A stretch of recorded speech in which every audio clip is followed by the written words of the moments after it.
So in this video, what we're going to talk about is 3 YouTube tips that often fail doctors completely and stop people from doing it, which I would be a massive hypocrite if I said anything other than just to get on YouTube. Okay, so number 1 is that actually doctors shouldn't be on YouTube, which is a complete misnomer, absolutely rubbish.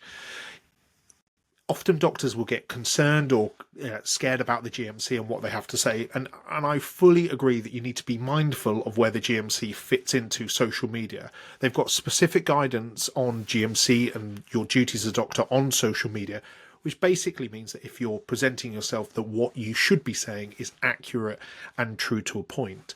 I've had lots of conversation with doctors and they get a bit scared and often a bit mindful that if they're recommending something that is not current guidance. Okay, so the classic one is that if you're interested in lifestyle medicine and say you're dealing with people with diabetes, that you recommend a low carbohydrate or a keto diet, which is not on nice CKS.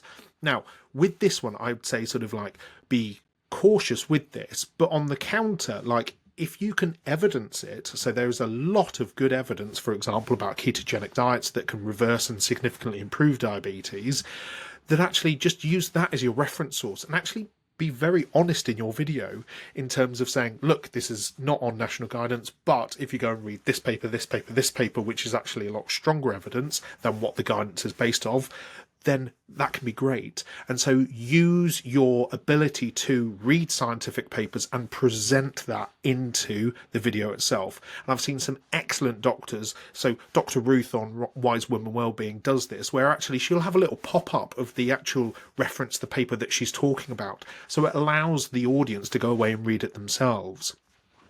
So number 2, you need lots of fancy equipment. No, absolutely not. Now, okay, I'll caveat this one.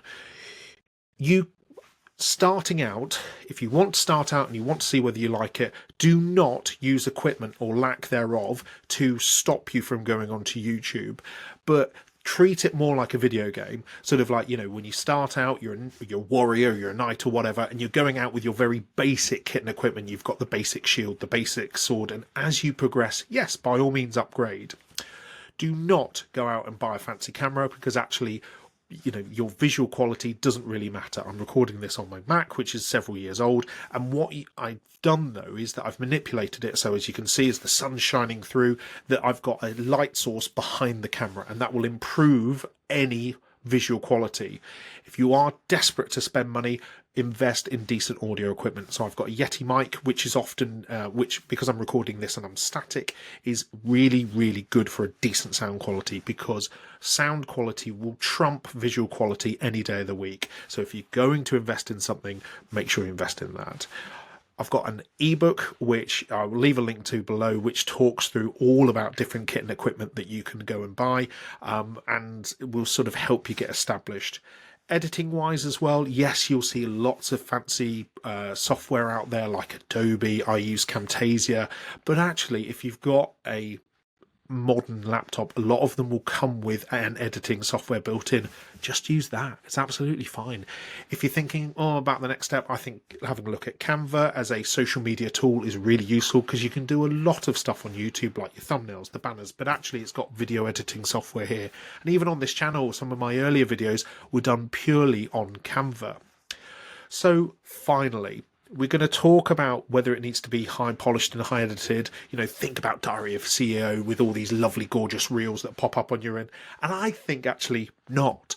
The benefit with doctors and the benefit with you providing information on YouTube is that actually the value in what you're presenting and what you're pushing out far outweighs the editing quality. Okay, and actually the next time you see this video, just play that game in your mind of going, yes, it might look shiny and spangly, but is what they're saying actually of value? And I think you'd be surprised that often people will adjust the quality of the information that they're pushing out there and sort of get around it with editing quality. Now, the counter is true. So if you're providing good, high quality information that is of value, you know what? You don't have to be editorial genius. You just have to put yourself out there and give yourself an opinion on that way and actually give the value to the audience. So hope you found that useful. As I said, I've got an ebook on there all talking about YouTube and how you get started on it. And I'll leave a link below. Dr. David Hindmarsh, Doc Sport. Hope you found that useful.